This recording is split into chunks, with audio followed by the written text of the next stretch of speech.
Frank Gehry's story didn't begin in the spotlight. He grew up in Toronto, far from the world of titanium curves and global fame.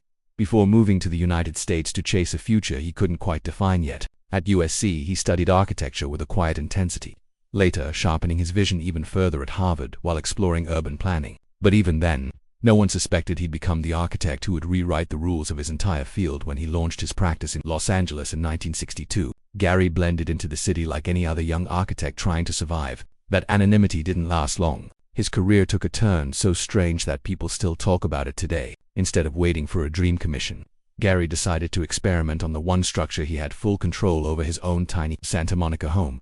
But this wasn't a renovation, it was a rebellion. He wrapped the house in chain-link fencing, patched it with corrugated metal, and rebuilt sections using plain plywood as if he were constructing a sculpture instead of a residence. Neighbors were confused, critics were divided, and visitors couldn't decide whether he was brilliant or out of his mind. Yet the attention was undeniable. That odd little bungalow became the spark that dragged his name into the architectural spotlight. By the time he won the Pritzker Prize in 1989, Gehry wasn't just recognized, he was celebrated. The award confirmed what many had quietly suspected. His strange ideas were reshaping the future of design. But there was a reason the world couldn't stop watching him, and the moment that would define his legacy was still waiting ahead. Frank Gehry's turning point arrived in the late 60s, when he was handed a commission that would reshape his destiny, the Guggenheim Museum in Bilbao. It was a project so ambitious that many doubted anyone could pull it off. But when the doors finally opened, the reaction was unlike anything the architecture world had ever seen. Critics were stunned, the public was mesmerized, and legendary architect Philip Johnson was so overwhelmed he reportedly cried inside the atrium, calling Gehry the greatest architect we have today.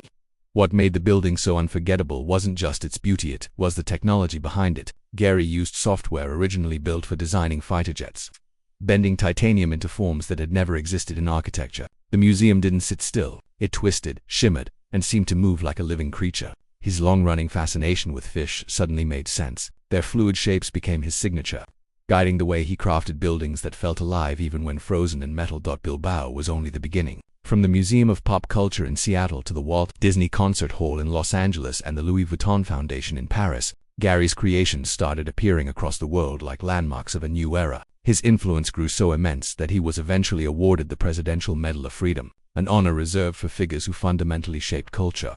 But rumors suggest his rise wasn't as effortless as it looked from the outside. Some insiders whispered that Gehry's ideas pushed too far, too fast, challenging traditions in ways that made the old guard uncomfortable. And despite his fame, he bristled at the label Starchitect, calling it a ridiculous title he never wanted. Behind the medal and spectacle was a man who preferred honesty, simplicity, and a bit of quiet rebellion over celebrity praise.